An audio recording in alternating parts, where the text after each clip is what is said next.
students. We are now covering the sustainable development part after the biodiversity. We have completed biodiversity part and sustainable development part जो है वो भी I think दो या तीन lectures में होगा. तो एक चीज़ मैं आपको बता दूं, आपके कमेंट सेक्शन और आपकी बाकी सब चीज़ें जो भी आपके व्यूज़ हैं वो सारे देख के मेरे को यही समझ में आता है कि आप लोग ना एक रिसोर्स के पीछे टिकते नहीं है, दूसरा आता है तो उसको पकड़ने की कोशिश करते हैं. ठीक है, तो जैसे ही मैंने पॉलिटी कंप्लीट किया, पॉलिटी के एमसीक्यूज कराए, वैसे ही मैं एनवायरनमेंट कंप्लीट करके एनवायरनमेंट के एमसीक्यूज कंप्लीट करवाऊंगी. उसके बाद इकोनॉमी. आई नो बहुत सारे चैनल्स ऐसे हैं जो पहले ही इकोनॉमी करवा दे रहे हैं, आप वहाँ से भी पढ़ सकते हैं. I don't have a problem. But if you want like कि मैं आपको कुछ चीज़ें पढ़ाऊँ, मैं आपको बताऊँ कि कैसे क्या होता है इकोनॉमी में, क्या क्या चीज़ें इंपॉर्टेंट है और क्या क्या यहाँ पे इंपॉर्टेंट है, तो आप प्लीज़ मेरे साथ रहिए. एंड मैं एश्योर करती हूँ कि मैं पूरा सिलेबस आपका पीटी 365 का कंप्लीट करवाऊंगी, जितना जल्दी हो सकता है उतना जल्दी.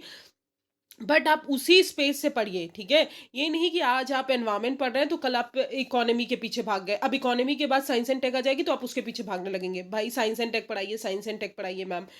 मैं सारी चीज़ें कवर करूँगी, बट आप एक तो अपने आप में पेशेंस रखिए, कंट्रोल रखिए कि आपको एक रिसोर्स से दूसरे रिसोर्स जल्दी से जंप नहीं करना है. ठीक है, मान लीजिए आपने कोई सब्जेक्ट पढ़ना स्टार्ट किया टाइम टेबल के अकॉर्डिंग, अभी जितने भी दिन बचे हैं, तो आप अगर पॉलिटी को एक वीक दे रहे हैं तो पॉलिटी की पीटी 365 ही पढ़िए तब तक. ठीक है, या फिर 3 दिन दे रहे हैं, 4 दिन दे रहे हैं, जितना भी आपका कैपेसिटी है, जैसे भी आप पढ़ना चाह रहे हैं वैसे अगर पढ़ रहे हैं, तो आप पॉलिटी अगर पढ़ रहे हैं तो पॉलिटी की पीटी 365 का एक भी क्वेश्चन ऐसा नहीं होना चाहिए कि आपसे छूटना चाहिए, बिकॉज मैंने एमसीक्यूज भी सॉल्व कराए हैं प्लस हमने पॉलिटी की पीटी 365 भी पढ़ी है. ऐसे ही हम एनवायरमेंट का करेंगे. एनवायरमेंट को मान लीजिए आपने एक वीक दिया है, बेसिक जितना भी आपने पढ़ा प्लस आपका जो भी हमारा एनवायरनमेंट की पीटी 365 है, तो एनवायरनमेंट की पीटी 365 को कंप्लीट कराने में, because it is a very big PT 365, 135 pages, it is not easy कि मैं बस आपको मगअप इट कर सारी चीज़ें बस वो पढ़ा के निकल जाऊँ. ठीक है, आपको कुछ चीज़ें समझना है और क्या आता है क्या नहीं आता एग्जाम में वो भी इंपॉर्टेंट होता है. तो इसलिए प्लीज़ मेरे साथ रहिए, पेशेंस रखिए, आपकी हर पीटी 365 कंप्लीट होगी और बहुत अच्छे तरीके से होगी. ठीक है, so now let's come to the sustainable development part. तो सस्टेनेबल डेवलपमेंट रिपोर्ट की अगर बात करें 2022 की, तो अभी रिलीज हुई है. अभी किसने पब्लिश की है? Sustainable development solution network. तो पहली चीज़ आपको क्या याद करनी है कि सस्टेनेबल डेवलपमेंट रिपोर्ट कौन रिलीज करते हैं? Sustainable development solution network. अब सस्टेनेबल डेवलपमेंट रिपोर्ट है तो सस्टेनेबिलिटी से रिलेटेड चीज़ें मैं बार बार बोल चुकी हूँ कि आप जो भी चीज़ें आज यूज़ कर रहे हैं वो फ्यूचर जनरेशन के लिए कॉम्प्रोमाइज़ ना बने, तो आप उसको सस्टेनेबल बोलते हैं. और उसी रिसोर्सेज को अगर आप यूज़ कर रहे हैं तो सस्टेनेबल वे में आप यूज़ कर रहे हैं. अब सस्टेनेबल डेवलपमेंट रिपोर्ट की अगर बात करें तो वो किसको मेजर करती होगी? जो भी हमारे 17 सस्टेनेबल डेवलपमेंट गोल्स हैं उनको मेजर करती होगी कि कौन सी कंट्रीज़ या कौन से हमारे स्टेट जो है, मतलब कौन सी कंट्रीज़ जो है, हम इंटरनेशनल लेवल की बात कर रहे हैं, ग्लोबल लेवल की, तो उसमें कौन सी कंट्रीज़ जो है हमारे सस्टेनेबल डेवलपमेंट गोल्स को बिल्कुल इम्प्लीमेंट कर रही हैं, कौन सी मतलब उस प्रोसेस में है कि वो इम्प्लीमेंट कर लेंगी 2030 तक. तो ये सारी चीज़ें हमको बताते हैं. अब सस्टेनेबल डेवलपमेंट रिपोर्ट के टारगेट क्या है? 2030 तक हमको अचीव करना है. ठीक है, इंडिया का रैंक कितना है? 121 है आउट ऑफ 163. ठीक है, तो इंडिया का रैंक कितना है सस्टेनेबल डेवलपमेंट रिपोर्ट में? 121 आउट ऑफ 163. अब अबाउट द रिपोर्ट की अगर बात करें तो ये हर कंट्री को ट्रैक करते हैं कि वो कैसे एसडीजी अपना अचीव कर रही हैं या नहीं कर रही हैं. की फाइंडिंग्स की अगर बात करें तो वर्ल्ड जो है, मतलब वर्ल्ड की कोई भी कंट्री अभी ये सस्टेनेबल डेवलपमेंट गोल्स को अचीव करने में मतलब प्रोग्रेस में नहीं है. ठीक है, तो 2030 तक कोई भी कंट्री सस्टेनेबल डेवलपमेंट गोल को अचीव नहीं कर पाएगी. अब बेस्ड ऑन 2022 का इंटरनेशनल स्पिल ओवर इंडेक्स है, वहाँ पे बोला है कि रिच कंट्रीज़ जो है वो हमारा negative international spill over increase कर रही हैं. बिकॉज हो क्या रहा है कि नेगेटिव स्पिल ओवर इफेक्ट की बात करें कि अगर किसी कंट्री में कुछ हो रहा है तो उसका इफेक्ट कहीं ना कहीं दूसरी कंट्री में हो रहा है. For example global financial crisis. तो ग्लोबल फाइनेंशियल क्राइसिस आया था एक कंट्री में, पर हमारे पूरी इकोनॉमी, हमारी बस नहीं, ग्लोबल की पूरी इकोनॉमी इफेक्ट हुई थी. तो सेम स्पिल ओवर इफेक्ट को यही बोलते हैं कि किसी कंट्री पे कुछ भी चल रहा है, कोई भी इवेंट चल रहा है उसका इफेक्ट जो है बाकी कंट्रीज पे होना। फॉर एग्जांपल रशिया यूक्रेन का जो भी इश्यूज चल रहे थे उसके कारण क्या है, ऑयल प्राइसेस इंक्रीज हुए, ऑयल प्राइसेस इंक्रीज हुए तो बाकी सब कंट्रीज के लिए बहुत ज़्यादा इंक्रीज हो गया। ठीक है, तो ये सारी चीज़ें जो है कहीं ना कहीं बाकी सब कंट्रीज पे भी इफेक्ट करती है, उसको हम स्पिल ओवर इफेक्ट बोलते हैं। अब पीस, डिप्लोमेसी, इंटरनेशनल कोऑपरेशन जो है ये फंडामेंटल कंडीशन है आप एसडीजी अचीव कर रहे हो, मतलब ये सब चीज़ें दिखाती हैं कि आप एसडीजी अचीव कर रहे हो। ठीक है, पीस हो गया, डिप्लोमेसी हो गया, इंटरनेशनल कोऑपरेशन हो गया। ठीक है, अब इंडियाज़ की परफॉर्मेंस ऑन एसडीजी की बात करें तो इंडिया की परफॉर्मेंस की बात, इंडिया का रैंक जो है थर्ड कॉन्जिक्यूटिव ईयर में अभी 120 हुआ है 2021 में। इंडिया ने सेकेंड एसडीजी गोल जो है अचीव कर लिया है। ठीक है, बट सेकेंड एसडीजी गोल्स कौन से, जीरो हंगर, वो अचीव कर लिया है। बट चैलेंजेस अभी भी हैं, जैसे कि नो पावर्टी से रिलेटेड एसडीजी 1, ठीक है, एसडीजी 4 हो गया हमारा, क्वालिटी एजुकेशन हो गया, फिर एसडीजी 3 हो गया हमारा गुड हेल्थ एंड वेलबींग। ठीक है, मेजर चैलेंजेस जो है 11, जो भी हमारे 17 एसडीजी हैं उनमें से 11 में जो है कंट्री, या 11 में जो है इंडिया के चैलेंजेस है कि इंडिया उनको अचीव अच्छे से नहीं कर पा रही है। ठीक है, तो this is the report. Now let's come to what is sustainable development solution network. Sustainable development solution network की बात करें तो ये 2012 में लॉन्च किया गया था, और ये किसने लॉन्च किया था, यूएन सेक्रेटरी जनरल बन की मून ने। और ये किस लिए लॉन्च किए थे कि जो भी सस्टेनेबल डेवलपमेंट के गोल्स के लिए एक्सपर्टीज चाहिए, रिसर्च चाहिए, साइंटिफिक टेक्नोलॉजीज चाहिए, उन सबको प्रमोट करना है कि हमारा सस्टेनेबल डेवलपमेंट गोल्स जो है वो भी हमारा इम्प्लीमेंट हो पाए डेवलपमेंट, मतलब ग्लोबल लेवल पे। ऑब्जेक्टिव यही था कि हमको एक इंटीग्रेटेड अप्रोच बनानी है सस्टेनेबल डेवलपमेंट गोल्स को इंप्लीमेंट करने के लिए और पेरिस क्लाइमेट एग्रीमेंट को इंप्लीमेंट करने के लिए। तो याद रखिएगा, सस्टेनेबल डेवलपमेंट सॉल्यूशन नेटवर्क का सिर्फ सस्टेनेबल डेवलपमेंट जो हमारा है उसको प्रोग्रेस को अचीव करने का बात नहीं किया है, उन्होंने पेरिस क्लाइमेट एग्रीमेंट को भी अचीव करने का बात किया है। मेंबरशिप की बात करें तो 1700 मेंबर्स हैं इन 15 नेटवर्क्स अक्रॉस 144 कंट्रीज। अदर की इंफॉर्मेशन की बात करें तो ये क्लोजली वर्क करती है यूनाइटेड नेशन एजेंसीज के साथ, multinational financing institution, private sector, civil society. Sustainable development solution network ने एक न्यू फ्रेमवर्क निकाला था कि हमको जो है एफर्ट्स जो है उनको मोबिलाइज करना है, जो ट्रांसफॉर्मेटिव एफर्ट्स हैं उनको मोबिलाइज करना है एसडीजी को अचीव करने के लिए, और उन्होंने 6 ट्रांसफॉर्मेटिव फ्रेमवर्क्स अडॉप्ट किए थे। अब ये क्या है, ये एक इंडिपेंडेंट नॉन प्रॉफिट ऑर्गेनाइजेशन थी यूनाइटेड स्टेट्स की, एंड नॉन प्रॉफिट एसोसिएशन 1901 में थी फ्रांस की। ठीक है, तो this is all about sustainable development solution network. What are the 17 SDGs goals, you have to read it once. Okay, now let's come to India UN sustainable development cooperation framework 2023-27। Okay, तो ये framework जो है ये single most important framework है जो हमारे सारे 26 UN entities के प्लान्स और प्रोग्राम्स को इंडिया में देखती है, कैप्चर करती है। अब इसके 4 पिलर्स है, पीपल, प्रॉस्पेरिटी, प्लैनेट, पार्टिसिपेशन। ठीक है, और 6 आउटकम एरियाज है। पहला है हेल्थ एंड वेलबींग, दूसरा है न्यूट्रिशन एंड फूड, तीसरा है quality education, economic growth, decent work, environment, climate वॉश and resilience, and empowering people, communities and institution. ये जनरली हमने लिया था government of India United Nation sustainable development cooperation framework, और इन्होंने साइन किया था जब 75 ईयर्स हमारा कंप्लीट हो गया, इंडिपेंडेंस अभी करंटली मतलब कंप्लीट होगा। ठीक है, तो this is all about sustainable development solution network. ठीक है, now let's come to sustainable cities integrated approach pilot project. तो सस्टेनेबल सिटीज को क्या बनाना, सस्टेनेबल बनाना है। ठीक है, इंटीग्रेटेड अप्रोच यूज करके सस्टेनेबल बनाना।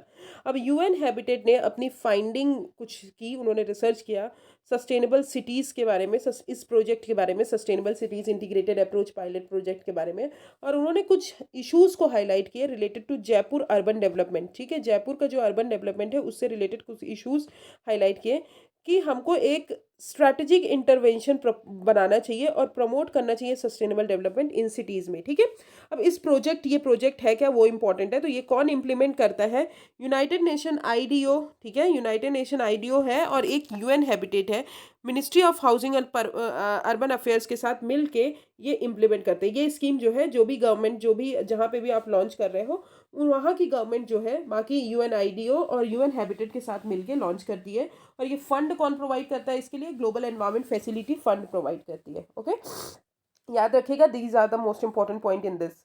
ठीक है, और ये 5 पायलट सिटीज़ में लाया गया है, जयपुर, मैसूर, विजयवाड़ा, गुंटूर और भोपाल। गोल क्या है? ऑब्वियसली जो हमारी सिटी है, उनको सस्टेनेबल, उनकी अर्बन प्लानिंग बहुत अच्छे से करना, उनको मैनेजमेंट बहुत करना, ग्रीन इंफ्रास्ट्रक्चर बनाना, ग्रीन हाउस गैसेस को रिड्यूस करना, क्वालिटी जो है सिटीजन्स की उसको एनहांस करना, ठीक है? तो ये सारी चीज़ें जो है हमारे गोल है, ठीक है? गवर्नेंस को एनहांस करना, तो ऑब्वियसली सस्टेनेबल डेवलपमेंट सिटीज़ की अगर बात करें, तो जो सिटीज़ हमारी सस्टेनेबल हो, अब सब सिटीज़ को हम सस्टेनेबल कैसे बनाएँगे?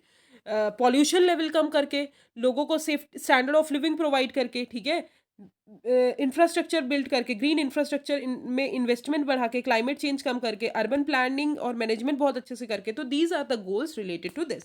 अब मेजर कंपोनेंट जो है इस प्रोजेक्ट के हैं, तो हमको एक urban sustainability assessment framework develop करना है स्पेशल प्लानिंग के लिए, और ये डिज़ाइन किया जाएगा, और ये म्युनिसिपल जो कमिश्नर्स हैं, अर्बन प्रैक्टिशनर्स हैं, उनके लिए डिसीजन सपोर्ट है कि वो सपोर्ट करे sustainable resilient urban planning and management in cities of India. अब जयपुर जो है उनको जयपुर को रिसीव हुआ है अभी सस्टेनेबिलिटी रेटिंग ऑफ 3 ऑन यूएसएएफ, ठीक है? तो उनको जो है अभी थर्ड जो है उनको रिसीव हुआ है। अब आते हैं United Nation human settlement programme, UN habitat की अगर बात करें, तो इसका हेडक्वार्टर नैरोबी केन्या में, ये एक यूनाइटेड नेशन बॉडी है ह्यूमन सेटलमेंट के लिए, दैट इज़ वो हमारे जो हेडिंग है उसी से पता चलता है, यूनाइटेड नेशन जनरल असेंबली की। ऑब्जेक्टिव यही है कि सोशली एनवायरमेंटली सस्टेनेबल टाउन्स को प्रमोट करना है और शेल्टर प्रोवाइड करना है सबको। अदर की इन्फॉर्मेशन की अगर बात करें, तो यूएन हैबिटेट पब्लिकेशन जो है कौन क्या क्या पब्लिश करते हैं, तो state of world cities, global report on human settlement, new urban agenda, sustainable development goals and urban and local bodies, the future we want. Okay, so this is all about sustainable cities integrated approach pilot. What are the things you have to remember? It is you have to remember that who implemented the UNIDO and UN Habitat with Ministry of Housing and Urban Affairs, and who will provide the fund. Global Environment Facility will provide the fund, and what are किस cities में, तो जयपुर, मैसूर, विजयवाड़ा, गुंटूर और Bhopal, these are the 5 cities जहाँ पे ये implement किया जाएगा। Next is other sustainable habitat initiatives की बात करें, तो 11th वर्ल्ड अर्बन फोरम 2022 अभी रिसेंटली कहाँ पे हुआ है? कैटोवॉइस, पोलैंड में। अब वर्ल्ड अर्बन फोरम की बात करें, ये प्रीमियर ग्लोबल कॉन्फ्रेंस है सस्टेनेबल अर्बनाइजेशन, और जिसको ऑर्गेनाइज किया है यूएन हैबिटेट ने। वर्ल्ड अर्बन फोरम जो है ये इस्टेब्लिश हुई थी 2001 में, यूनाइटेड नेशन ने इस्टेब्लिश किया था कि हमारे जो अर्बनाइजेशन और उसके इम्पैक्ट है उसको हमको एग्जामाइन करना है, ठीक है? तो फर्स्ट वर्ल्ड अर्बन फोरम जो है नैरोबी केन्या में हुआ था, अभी कहाँ हुआ है? कैटोवॉइस, पोलैंड में। अब 11th वर्ल्ड जो हमारा अभी हुआ है recently, 11th world urban forum जो कैटोवॉइस, पोलैंड में हुआ है, यहाँ पे National institute of urban Affairs, Climate Centres for Cities, World Resource Institute of India ने लॉन्च किया है इंडिया का पहला national coalition programme for urban nature based solution. Okay, next is ग्रीहा, Green Rating for Integrated Habitat Assessment. तो UIDAI जो हमारी आधार की एक बहुत इंपॉर्टेंट है बॉडी है, तो यूआईडीएआई का हेडक्वार्टर जो है वो न्यू दिल्ली में है, और उनको अभी मिला है ग्रीहा एग्जेम्पलरी परफॉर्मेंस अवार्ड 2022। अब ग्रीहा अवार्ड की अगर बात करें, तो ये जो है डेवलप किसने किया है? टेरी ने, और ये अडॉप्ट किया था कि हमारी जो बिल्डिंग्स हैं उनको ग्रीन बनाना है, और उनको नेशनल रेटिंग सिस्टम्स जो है प्रोवाइड करना है। गवर्नमेंट ऑफ इंडिया जो है प्रोवाइड करेगी, 2007 में ये लॉन्च की गई थी, और ये एनवायरमेंटल परफॉर्मेंस जो है बिल्डिंग की उसको ये ट्रैक करेंगे, उसको इवेल्युएट करेंगे, एंड ये जो है रिकग्नाइज्ड है as India's own green building rating system in India, INDC, submitted to UNFCCC. अब आते हैं cities, city investment to innovate integrate sustain programme. तो National institute of urban Affairs ने सिटीज़ प्रोग्राम के अंदर ऑर्गेनाइज किया है एक फोटोग्राफी एग्जीबिशन, जिसका टाइटल उन्होंने बोला है सिटीज़ ऑफ टुमारो, मतलब हमारी बात की सिटीज़। अब सिटीज़ क्या है? City investment to innovate integrate sustain programme, ये एक जॉइंट प्रोग्राम है ministry of housing and urban affairs का और फ्रेंच डेवलपमेंट एजेंसी का, यूरोपियन यूनियन और एनआईयूएच मतलब national institute of urban affairs का। इसका एम यही है कि फाइनेंशियल असिस्टेंस हमको प्रोवाइड करना है by the basis of grant और टेक्निकल असिस्टेंस, जो हमारी इंटरनेशनल और डोमेस्टिक एक्सपर्ट है उनके थ्रू। और मेजर कंपोनेंट ये है कि प्रोग्राम जो है स्मार्ट सिटी प्रोजेक्ट के लिए फंड करेगा through a challenge process. Okay, so this is all about the sustainable development sustainable habitat initiative. Next is India's first sovereign green bonds framework. अब bonds की अगर बात करें, तो bonds are very clear. Bonds you know that these are debt instruments, ठीक है, आपने पढ़ा होगा इकोनॉमी में। ये एक डेट इंस्ट्रूमेंट होते हैं, तो जो भी मान लीजिए किसी के पास पैसा नहीं है, तो वो क्या करेगा, वो बॉन्ड मतलब क्या होता है कि हमें इन्वेस्टमेंट चाहिए हमारे प्रोजेक्ट्स में। मान लीजिए मैंने कोई बिज़नेस स्टार्ट किया, तो मैं क्या करूँगी, मैं जो भी हमारे यहाँ इन्वेस्टमेंट आएगा, जो भी हमारे यहाँ इन्वेस्ट करेगा, तो वो हमसे कुछ बॉन्ड खरीद लेगा। मान लीजिए 1,000 का उसने बॉन्ड खरीद लिया हमसे, और वो 1,000 रुपए हमें दे देगा कि हमारा जो बिज़नेस है वो चल जाए। तो this is called as bond. Bond जो है डेट इंस्ट्रूमेंट होता है, और एक लोन टाइप का होता है, जो हम किसी कंपनी, किसी बैंक या कहीं से भी लेते हैं। इन्वेस्टर से पैसा लेते हैं, तब हम बॉन्ड इशू करते हैं।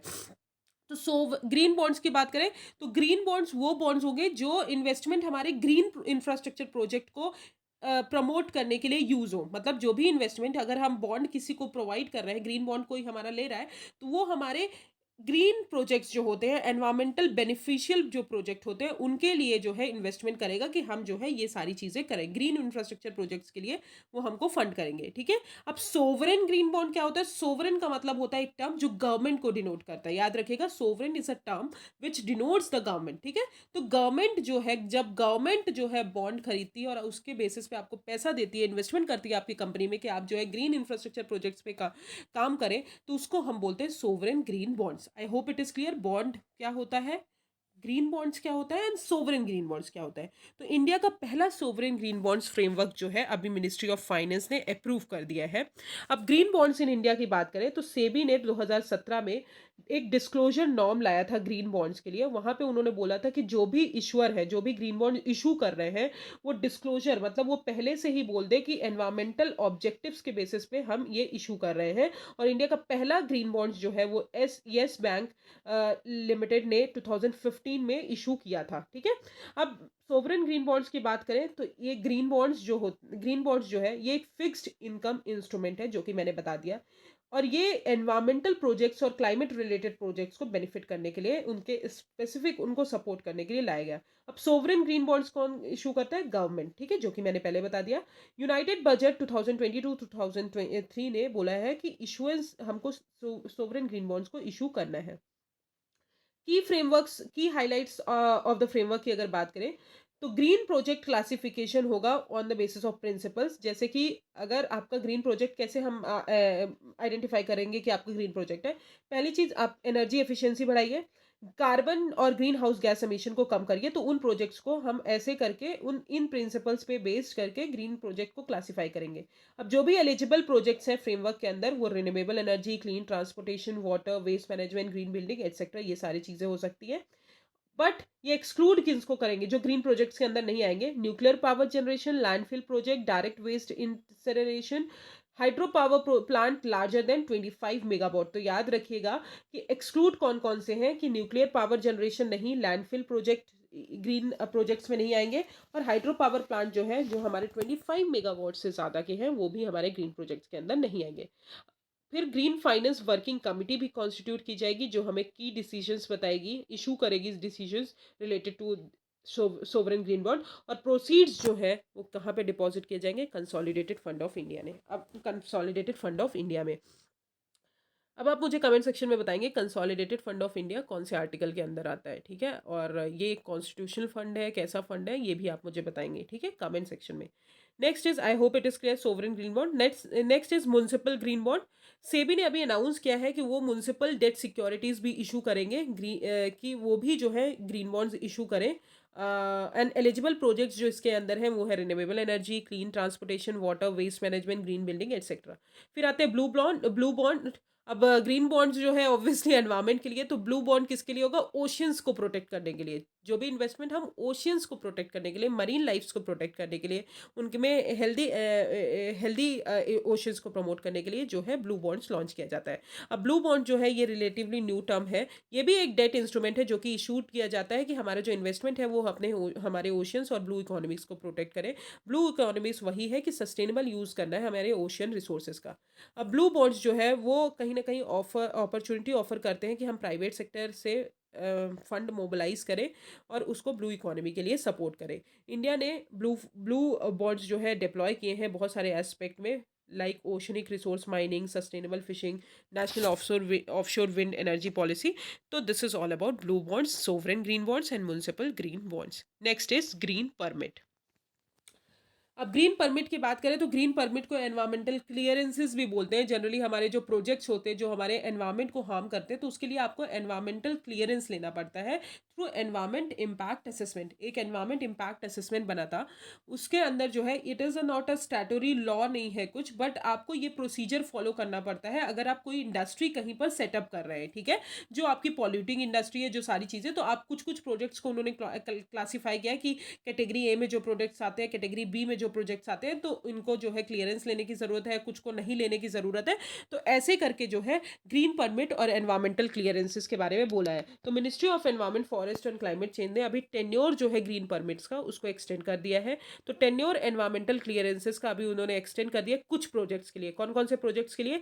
रिवर वैली प्रोजेक्ट्स के लिए जहाँ पे 13 ईयर वैलिडिटी है, न्यूक्लियर पावर प्रोजेक्ट्स के लिए जहाँ पे 15 ईयर्स वैलिडिटी है, और फॉर प्रोजेक्ट जो माइनिंग्स के अलावा भी हैं, रिवर वैली प्रोजेक्ट्स के अलावा भी हैं, जो हमारे 10 साल के लिए वैलिड होगा, ठीक है। तो इन सारे प्रोजेक्ट्स के लिए अभी एनवायरमेंटल क्लियरेंसेस को एक्सटेंड कर दिया है। अब एनवायरमेंटल क्लियरेंसेस जो है अगर माइनिंग लीजेस के लिए चाहिए, अभी अंडर रिव्यू है। और माइनिंग लीज जो है वो ग्रांट किया जाता है हमारे कितने साल के लिए? 50 साल के लिए। और एनवायरमेंटल क्लियरेंसेस जो है वो वैलिड होता है 30 ईयर्स के लिए, याद रखिएगा, ठीक है। अब नीड एक्सटेंशन की ज़रूरत क्या है? ऑब्वियसली हमको nuclear power, hydro power projects को जो है जेस्टेशन पीरियड प्रोवाइड करना है ज़्यादा, क्योंकि जियोलॉजिकल सरप्राइजेस, फॉरेस्ट क्लियरेंसेस, ये सारी चीज़ें ज़्यादा होती हैं। और टाइम टेकन जो हमारे लोकल कंसर्न्स हैं उनको भी हमको उनका भी कंसर्न्स उनको भी देखना है कि जो हमारे जहाँ पे भी आप ये सब बना रहे हो वो इन्फेक्ट हो रही हैं, वो कैसे काम कर रही है, तो उस चीज़ों को भी देखना है। अब अबाउट एनवायरमेंटल क्लियरेंस की बात करें तो फर्स्ट ये पहली बार मैंडेटरी किया गया था एनवायरमेंटल प्रोटेक्शन एक्ट 1986 के अंदर कि जो भी आप मॉडर्नाइजेशन, जो भी आप एक्टिविटी, अर्बनाइजेशन और जो भी इंडस्ट्रियलाइजेशन, इंडस्ट्री सेटअप कर रहे हो, उसके लिए आपको मैंडेटरी है कि आपको एनवायरमेंट क्लियरेंस लेना पड़ेगा। करंटली अगर बात करें तो ईआई प्रोसेस जो है इंडिया में, वो ईआई ये नोटिफिकेशन 2006 के द्वारा किया जाता है और उसके सब्सिक्वेंट अमेंडमेंट्स भी हुए हैं, okay. Next is other recent amendments to environment impact assessment. तो एनवायरमेंट इम्पैक्ट असेसमेंट रूल्स 2006 में क्या क्या अभी रीसेंट अमेंडमेंट्स हुए हैं? तो पहला, उन्होंने हाईवे प्रोजेक्ट्स जो है, जो हमारे डिफेंस और स्ट्रैटेजिक इंपॉर्टेंस के लिए यूज़ होते हैं, line of actual control, line of control के 100 किलोमीटर तक, उन प्रोजेक्ट्स को एग्जाम किया है। उन्होंने बायोमास बेस्ड पावर प्लांट जो है उनको भी एग्जाम किया है। कुछ प्रोजेक्ट्स जो हमारे थर्मल बिल्डिंग, टर्मिनल बिल्डिंग के लिए एयरपोर्ट में बनाया जाता है, उसको भी एक्सेम्प्ट किया है। और एनी कैटेगरी बी प्रोजेक्ट जो हमारे नेशनल इंपॉर्टेंस के लिए बहुत ज़रूरी है, तो उनको भी एग्जेम्प्ट किया है। Now let's come to what are the key features of environment impact assessment rules 2006। अब प्रायर एनवायरमेंटल क्लियरेंसेस मैंडेटरी, अब जो भी हमारे एनवायरमेंटल क्लियरेंसेस थे वो मैंडेटरी थे कि आपको एनवायरमेंटल क्लियरेंसेस इन इन प्रोजेक्ट्स में लेने की ज़रूरत है, जैसे कि माइनिंग हो गए, थर्मल पावर प्लांट हो गए, रिवर वैली इंफ्रास्ट्रक्चर इंडस्ट्रीज हो गए।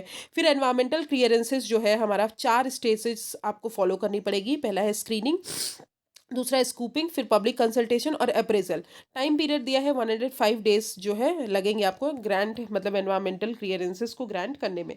अब कैटेगराइजेशन, उन्होंने प्रोजेक्ट को कैटेगराइज किया है। कैसे कैटेगराइज किया है? 2 टाइप में, कैटेगरी ए प्रोजेक्ट होते हैं और कैटेगरी बी प्रोजेक्ट होते हैं। अब कैटेगरी ए प्रोजेक्ट में अगर बात करें तो आपको सेंट्रल गवर्नमेंट की परमिशन चाहिए होती है एनवायरमेंटल क्लियरेंसेस, मतलब आपको सेंट्रल गवर्नमेंट से एनवायरमेंटल क्लियरेंस लेना पड़ेगा इंडस्ट्री सेटअप करने से पहले। और डिसीजन जो होगा वो किस पे बेस्ड होगा? एक्सपर्ट अप्रेजल कमेटी में। अब कैटेगरी बी प्रोजेक्ट जो होते हैं इसमें भी आपको एनवायरमेंट क्लियरेंस लेना पड़ेगा, बट ये स्टेट जो है, state environment impact assessment authority बनी है उसके थ्रू। डिसीजन जो है वो अप्रेजल कमेटी लेगी जो स्टेट की होगी, और स्क्रीनिंग किया जाएगा फॉर डिटरमाइनिंग अगर आपको फर्दर प्रिपरेशन करनी है of an environment impact assessment report. अब कैटेगरी बी की बात करें तो B1 प्रोजेक्ट है, B2 प्रोजेक्ट है। B1 प्रोजेक्ट में आपको अप्रेजल, आपको जो EIA रिपोर्ट है उसको पहले लेना पड़ेगा। बी कैटेगरी में आपको ज़रूरत नहीं है EIA रिपोर्ट की for its appraisal prior to grant of environment clearances. तो B2 प्रोजेक्ट के लिए नहीं ज़रूरी, पर B1 और A कैटेगरी प्रोजेक्ट्स के लिए आपको ज़रूरी है, ठीक है। उसके बाद ऑल कैटेगरी ए और कैटेगरी B1 प्रोजेक्ट्स जो है उनको पब्लिक कंसल्टेशन में लेना पड़ेगा, ठीक है। बिना पब्लिक कंसल्टेशन के आप जो है इंडस्ट्री सेटअप नहीं कर सकते। अब पब्लिक हियरिंग जो है वो कंप्लीट होगी within 45 days from the recipient of the request letter from the applicant. अब what are the environmental clearance? तो सबसे पहले आपको लोकेशन आइडेंटिफाई करना है, फिर उसको स्क्रीनिंग करनी है कि क्या क्या चीज़ें हैं, फिर एनवायरमेंट इम्पैक्ट असेसमेंट करना है अगर ज़रूरी है, फिर एनओसी के लिए अप्लाई करना है, फिर एनवायरमेंट क्लियरेंस के लिए अप्लाई करना है, और रिव्यू कौन करेगी? अप्रेजल कमिटी, जब तक जो भी चेंजेस हैं वो सजेस्ट करेगी, एक्सेप्ट करेगी या फिर रिजेक्ट भी कर सकती है। तो these are the environmental clearances. Now let's come to state environment impact assessment authority. तो जैसे हमारी सेंट्रल गवर्नमेंट में एक अथॉरिटी है, वैसे ही हमारी state environment impact assessment authority बनाई गई है, जो ministry of environment forest and climate change ने बनाई है। अब ministry of environment forest and climate change ने अभी, जो नेशनल ग्रीन ट्रिब्यूनल है, उन्होंने अभी डायरेक्ट किया है उनको कि एक पैनल फॉर्म करिए जो हमारे सेफगार्ड्स और गाइडलाइंस को बनाए, और वो हमारी कौन फॉलो करेगी? State environment impact assessment authorities follow करेंगी जब वो एनवायरमेंट क्लियरेंसेस देती हैं। अब ये किस लिए है? ये रिस्पॉन्सिबल है एनवायरमेंट क्लियरेंस देने के लिए, बल्क ऑफ इंफ्रास्ट्रक्चर डेवलपमेंट और इंडस्ट्रियल, जो कि आप समझ गए हैं, उसी के लिए। फिर आते हैं revised draft of standard for firms to self report environment impact. तो अभी एक ड्राफ्ट पब्लिश किया गया है, पब्लिक कमेंट में लाया गया है। ग्लोबल सस्टेनेबिलिटी स्टैंडर्ड बोर्ड और एक इंडिपेंडेंट, जो कि इंडिपेंडेंट बॉडी है, वो लेकर आई है। तो जो हमारी ग्लोबल रिपोर्टिंग इनिशिएटिव है, ये एक ग्लोबल एंटिटी है जो हमें बिजनेसमैन को हेल्प करेगी कि वो हमारे जो बायोडाइवर्सिटी में जो भी इम्पैक्ट हो रहा है उनके बिजनेस की वजह से, वो सारी रिस्पॉन्सिबिलिटी वो खुद ले। अब जीआरआई स्टैंडर्ड जो है वो डिज़ाइन किया है कि ये सारे स्टैंडर्ड जो है, ये एक ऑर्गेनाइजेशन या बिजनेस जो है वो यूज़ करेंगे कि अपने जो भी इम्पैक्ट है उनको रिपोर्ट करें इकोनॉमी, सोसाइटी और एनवायरमेंट में। और जीआरआई डिस्क्लोजर जो है बायोडाइवर्सिटी में, लास्ट रिवाइज कब किया गया था? 2006 में। Okay, so this is all about हमारा environmental clearances. Next is cloud forest assets. तो very important, cloud forest assets की अगर बात करें, तो अभी एक न्यू रिपोर्ट रिलीज की गई है, cloud forest assets financing a valuable nature waste solution, जो कि किसने रिलीज किया है? अर्थ सिक्योरिटी ने रिलीज किया है। ठीक है, अब मोर ऑन न्यूज़ में पहले, सबसे पहले क्लाउड फॉरेस्ट होता क्या है और क्लाउड फॉरेस्ट 25 इनिशिएटिव क्या होता है। अब क्लाउड फॉरेस्ट वो होते हैं, जनरली उनको माउंटेन ट्रॉपिकल फॉरेस्ट बोला जाता है। जनरली हम ट्रॉपिकल फॉरेस्ट को जानते हैं जहाँ पे ह्यूमिडिटी, जहाँ पे बारिश बहुत अच्छी होती है, उसको हम ट्रॉपिकल फॉरेस्ट बोलते हैं। ठीक है, आपने पढ़ा होगा रोजवुड वगैरह ट्रीज मिलते हैं हमको। तो क्लाउड फॉरेस्ट जो है, ये भी एक माउंटेन ट्रॉपिकल फॉरेस्ट है, मतलब माउंटेन में जो हमको ट्रॉपिकल फॉरेस्ट मिलता है उसको माउंटेन ट्रॉपिकल फॉरेस्ट होता है।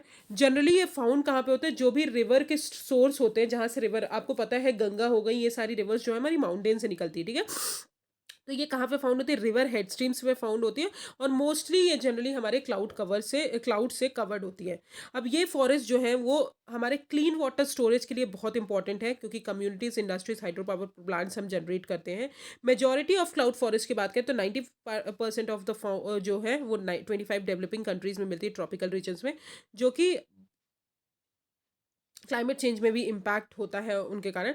अब C25 इनिशिएटिव जो है, क्लाउड फॉरेस्ट 25 इनिशिएटिव, एक इन्वेस्टमेंट इनिशिएटिव जो हमारी कंट्रीज, क्रेडिटर्स, मल्टीनेशनल ऑर्गेनाइजेशन, उनको एक साथ लाती है कि हम जो है इन्वेस्टमेंट करें इन प्रोजेक्ट्स में। फाइनेंसिंग मैकेनिज्म की बात करें तो वाटर पेमेंट है, कि एक मैकेनिज्म क्रिएट करें कि इकोसिस्टम सर्विसेज जो हमारी वाटर से हमको मिल रहे हैं उसके लिए हम पेमेंट करें। फिर सोवरेन कार्बन हो गए, कि हमारा जो फॉरेस्ट कार्बन है उसको फाइनेंस करें सोवरेन, सब सोवरेन लेवल पे। और फॉर दीज द रिपोर्ट जो है क्लाउड फॉरेस्ट बॉन्ड्स भी प्रपोज की है, कि क्लाउड फॉरेस्ट बॉन्ड्स भी हम यूज़ कर सकते हैं। अब क्लाउड फॉरेस्ट बॉन्ड्स जो है ये डेट इंस्ट्रूमेंट होते हैं जो हमारे फाइनेंस मोबिलाइज करते हैं क्लाउड फॉरेस्ट को प्रोटेक्ट करने के लिए। Okay, so this is all about cloud forest. So हमने देख लिया कि क्लाउड फॉरेस्ट क्या होते हैं। अब व्हाट आर द बेनिफिट्स? पहली चीज़ मोनेटाइजेशन, रिसोर्स मोनेटाइजेशन होता है। ट्रू पोटेंशियल हम इकोसिस्टम सर्विसेज की देख पाते हैं, ग्रीन इकोनॉमी की तरफ हम मूव कर पाते हैं, क्लाइमेट चेंज को कॉम्बैट कर पाएंगे, कम्युनिटी बेस्ड प्लानिंग कर पाएंगे, और ऑल्टरनेट क्लाइमेट फाइनेंसिंग मैकेनिज्म जो है लो इनकम कंट्रीज के लिए ला पाएंगे। Okay, next is what is nature based solution. अब नेचर बेस्ड सॉल्यूशन जो है बहुत हम न्यूज़ में देखते हैं। नेचर बेस्ड सॉल्यूशन का मतलब सिंपल है कि जो हमारे नेचर है उससे रिलेटेड हम कुछ सॉल्यूशन निकाल रहे हैं, कि जो भी हमारा नेचर इम्पैक्ट हो रहा है बिकॉज ऑफ आर एक्टिविटीज़, उन सारी चीज़ों को रिवर्स करना, ठीक है, और रिस्टोर करना। तो नेचर बेस्ड सोल्यूशन के 4-5 प्रिंसिपल है। पहली चीज restoration, issue specific, infrastructure management and protection. ठीक है, तो एक्शन जो कुछ एक्शन जो हमारे सस्टेनेबल, जो हमारे नेचर इकोसिस्टम को प्रोटेक्ट करें, रिस्टोर करें, सोसाइटल चैलेंजेस को एड्रेस करना, साइमल्टेनियसली ह्यूमन वेलबींग को और बायोडाइवर्सिटी को प्रमोट करना, और नेचर और पावर जो है हेल्दी इकोसिस्टम को उसको लेवरेज करना। तो this is all about nature based solution. अब बेनिफिट्स क्या है? एडेप्टेशन, क्लाइमेट चेंज को हम अडाप्ट करने की क्षमता बढ़ जाएगी। मिटिगेशन, क्लाइमेट चेंज को हम मिटिगेट कर पाएंगे बाय एफोरेस्टेशन। रिजिलियंस, एक इनिशिएटिव लॉन्च किया था Mishti, mangrove initiative for shoreline habitat and tangible incomes. ये हमको हेल्प करेंगे, जो भी साइक्लोन्स और सुनामीज आते हैं वो हम मैंग्रोव्स जो अगर हम लगाएं तो वो हमको प्रोटेक्ट करें। Next is nature-based solution for tackling climate change. So supportive action, ecosystem, climate-related ecosystem services, measurable climate-related outcomes. So these are the things जो हमारे climate change को tackle करने में help करेंगे. Next is state of finance for nature 2022 report जो है अभी recently release हुई है. और ये कौन रिलीज करता है? United Nation Environment Programme, economics of land degradation initiative, ये सारे मिलकर रिलीज करते हैं. अब economics of land degradation initiative जो है ये हमारे जो लैंड डिग्रेड हो रहे हैं उनकी ट्रू वैल्यू को मेजर करता है, इंटीग्रेट करता है और एक डिसीजन मेकिंग प्रोसेस लेता है कि हमारे लैंड को हमको सस्टेनेबल वे में यूज़ करना है, प्रमोट करना है. ये लॉन्च किया गया था 2011 में. किसने लॉन्च किया था? जर्मन फेडरल मिनिस्ट्री जो है इकोनॉमिक कॉपरेशन एंड डेवलपमेंट की, उन्होंने. और United Nation combat convention to combat desertification और यूरोपियन कमीशन ने. Okay, so this is all about state of finance for nature 2020 report and nature based solution. Okay, so I will cover alternative fuel and energy resources tomorrow. Thank you so much. If you have any problem, just comment me on the comment section. Thank you.